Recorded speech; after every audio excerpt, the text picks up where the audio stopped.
You'll be surprised to learn that CNN is gatekeeping against Cornel West's presidential run. I know that, again, it's shocking. We've never seen this treatment before from the media towards populist candidates, but let's start by rolling this clip here. I think the bigger problem for them, or as big, is Cornel West. Yeah. He is running as a Green Party candidate, and we can look back to 2016 to Wisconsin, Michigan, and Pennsylvania, and Jill Stein was running. Let's actually do just that. And those numbers tell the story. They really do. I mean, the margin on the right there, the right of the screen, that's Trump's margin, and Jill Stein's margin in the green. Look at Michigan. I mean, 51,000 votes. Trump won by 10,000 votes. That's a big potential difference maker. Without question. And everything is different, of course. A lot of that Jill Stein vote was a hangover from the Bernie Sanders primary fight with Hillary Clinton. So that has been done away with. Bernie Sanders is now very supportive of this president, and he has been. But I think the bigger issue, other than no labels, is Cornel West. And what is he going to do on the campaign trail? But again, a lot of questions about who's behind, the funding behind these, and what does a unique ticket mean? Is that Joe Manchin? Maybe. Is it Larry Hogan? Maybe. Or some combination of the two. I mean, it's a worry for the White House, and it will continue to be probably for the next year. I think he's right to say Democrats should be worried that Cornel West could play spoiler, but again, the just disrespect for voters seeping through in that tone. I think Crystal and I talked about this a couple of weeks ago. What the media continues to not understand is that for some folks, saying a vote for Cornel West or a vote for Jill Stein is a vote for Hillary Clinton, or a vote for Trump, or a vote for Ron DeSantis or whomever it is. For some people, they're like, that is absolutely accurate. Tell me that more. Like, I understand it. What you don't understand is I think Hillary Clinton is just as bad as Donald Trump, or I think that Joe Biden is just as bad as Donald Trump, and they continue to have absolutely no respect for that point of view, even though I think it's entirely reasonable we could have a debate over it. But, if you're not privileged enough to walk the Tony Halls of CNN newsrooms, that might be more obvious to you. Right, and there's a lot going on in that clip. And so they start by the conversation talking about no labels, which is compared to the Green Party, a well-financed organization.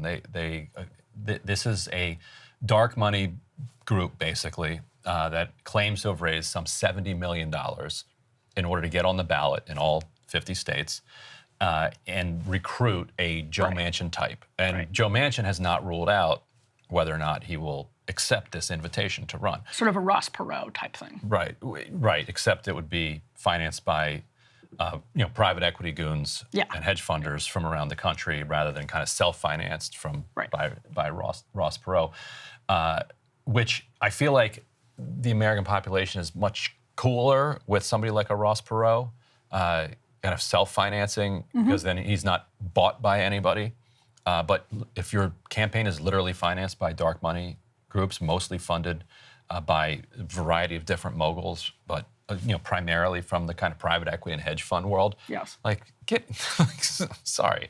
And what that does seem to be aimed to do is to hurt Democrats and help Trump, because they're more likely to draw from Biden. No labels is. Yeah, and that's where you get the 92 Perot dynamic, and that it's usually like with Jill Stein from the other direction, or Ralph Nader from the other direction. And Perot arguably drew money more from H.W. Bush. Is that kind of the way that the right understands this? That Clinton benefited from Perot being in the race? Absolutely, and where this again gets interesting is that a no labels candidate could pull from Democrats in those key suburban areas in swing states, Wisconsin, Pennsylvania. You heard them actually mentioning that, but when you look at where Democrats feel it's their, like, what's the 2004 version of like the Ohio soccer moms? Like, that's what they're actually still, worried about the Ohio soccer moms, and that's why they, make particular decisions when it comes to SALT deductions or when it comes to whatever else. I don't think Ohio is an assault state, but you know what I'm talking about. That sort of like upper middle class, educated, suburban family. That's where Democrats feel is they're against Donald Trump and against what they see as like extreme MAGA Republicans in general. That's their key demographic. And you could see a Joe Manchin coming in and playing on, all of the Democratic Party support for things like Medicare for All and picking away key voters, or, being soft on crime, like picking away key voters in states like that.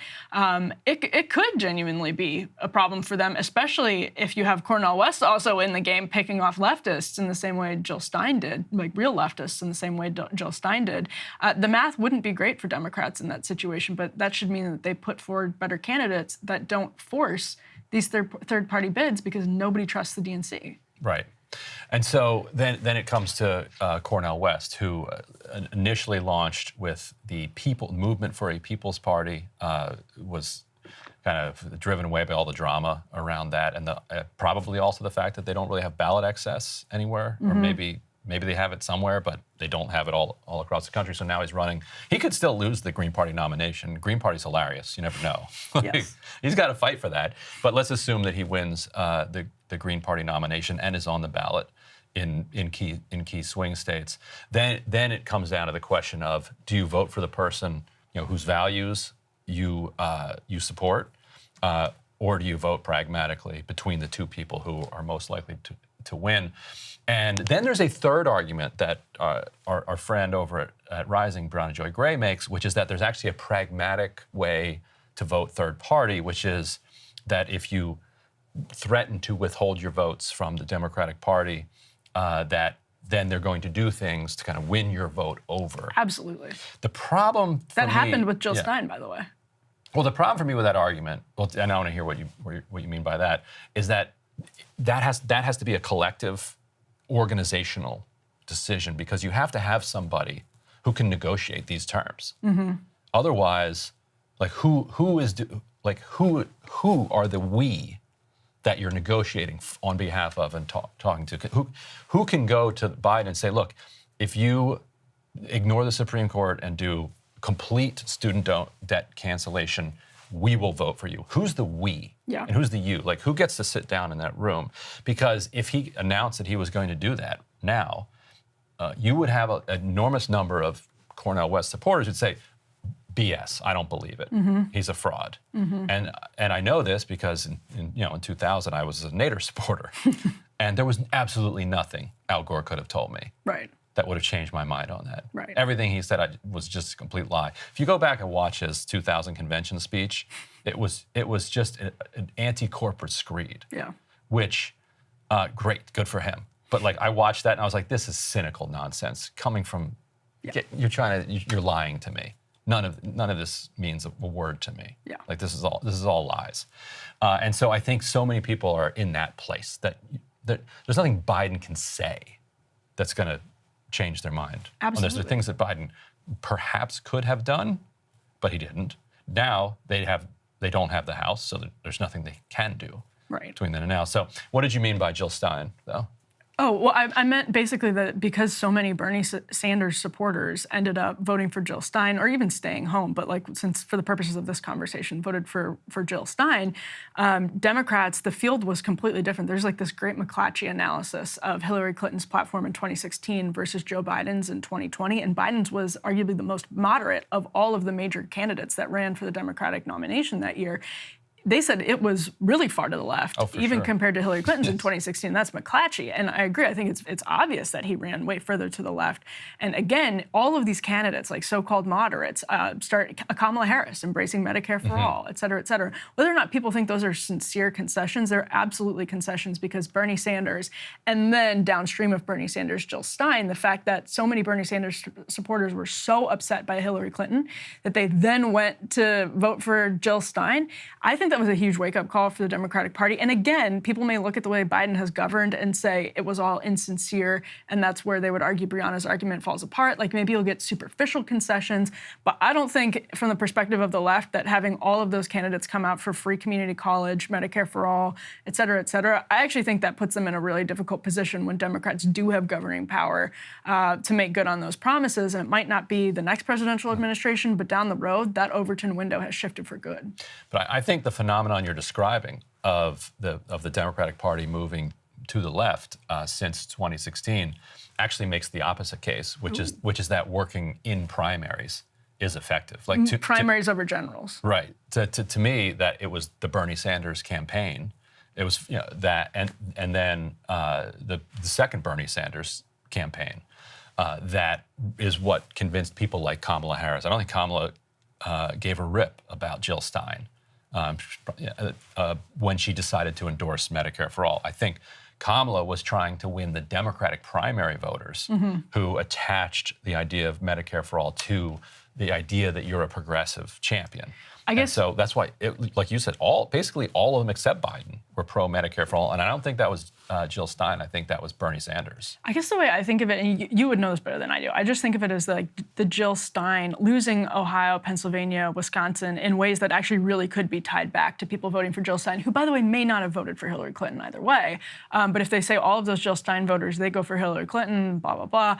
Well, I just feel like that has loomed so largely in the Democratic establishment's imagination that it's almost like inextricable from the Bernie thing, that like so many people did end up voting for Jill Stein because and Bernie told them not to do this, but because they were big Bernie supporters and they didn't believe anything either Trump or Hillary were selling.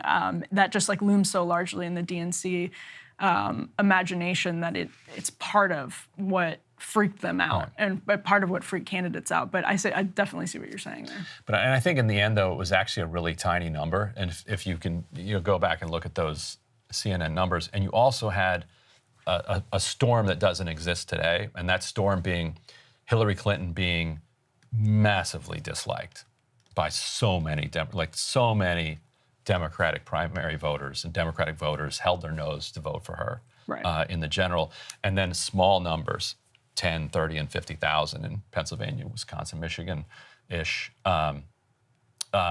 voted for Jill Stein, couldn't go forward. But also in Wisconsin, you had a huge drop-off of people just not voting, which, and all of that that's on the Democratic Party, and that's on Hillary Clinton. But the other elements of the storm that existed then that don't exist now is that Trump was a potential at that point rather than a reality.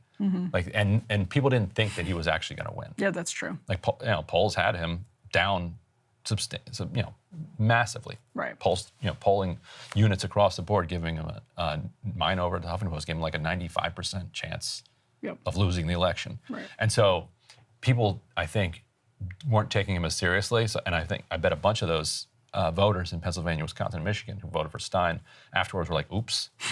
I thought I was just casting a little protest vote. I didn't actually want. So I think some of them were like... Or people who didn't vote. I think some were like, I think Trump and Clinton are both awful, and I don't care that I gave up my opportunity to vote against Trump by voting for Stein. I don't care. There's lots of those. But I bet there are a bunch who afterwards were like, oof, if I could do it over again, knowing that Wisconsin, Michigan, and Pennsylvania were going to be close, like they thought those were blue states, blue wall was secure, that they would go back and vote for Hillary. And you saw that because the Green Party was basically non-existent in 2020. Yeah, I was just going to say.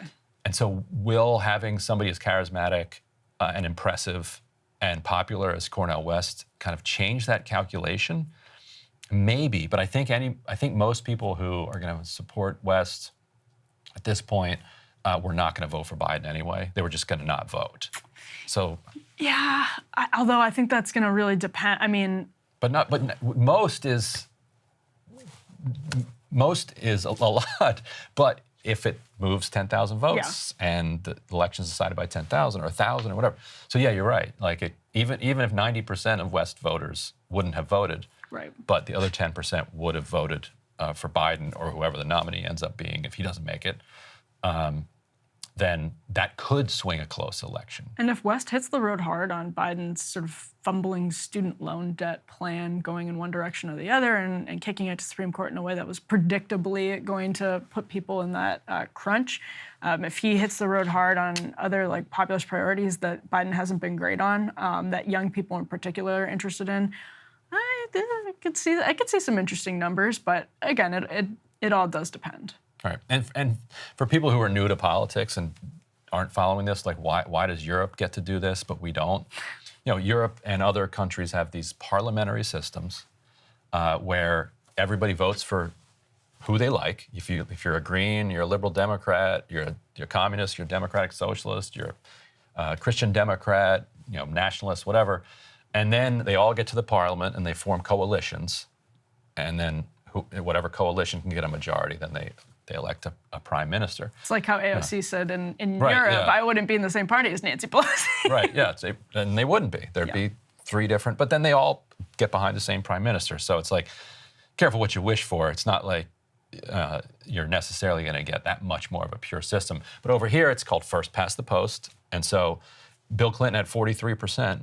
And then, George H.W. Bush, like whatever, low 40s, high 30s, and then Ross Perot with 19, that 43% wins. Yeah. And so that's just the system we have. People often say, well, what about the Abraham Lincoln and the Republican Party? They're a third party and they won. Except no, they were not actually a third party. There were 2 major parties, the Whigs and the Democrats. Democrats in that election split into 2. A super pro-slavery party and a just kind of pro-slavery party.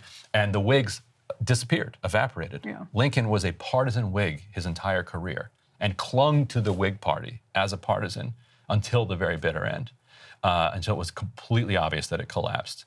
And then a bunch of parties tried to come up and replace the Whigs.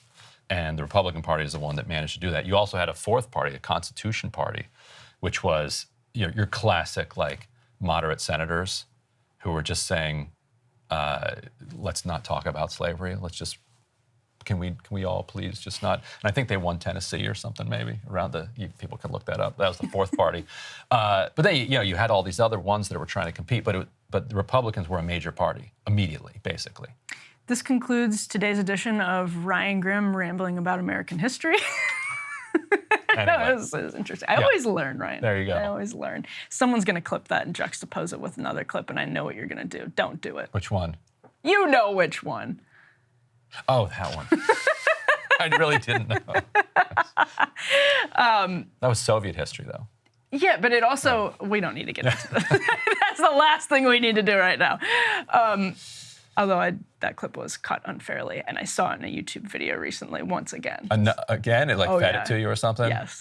Outrageous. So we'll wrap on that note, but we'll also obviously continue to follow the Cornel West candidacy very closely, and actually the Green Party nomination, which, as Ryan says, he's really going to have to fight for. It's an interesting race. So we'll keep you posted on any developments in the Green Party. Hey, if you liked that video, don't forget to hit the like button and subscribe to Breaking Points. If you want to see the rest of Counterpoints, go to breakingpoints.com to become a premium member and get the full uncut show every morning in your inbox and on Spotify. Help us build independent news and get the full show every morning at breakingpoints.com.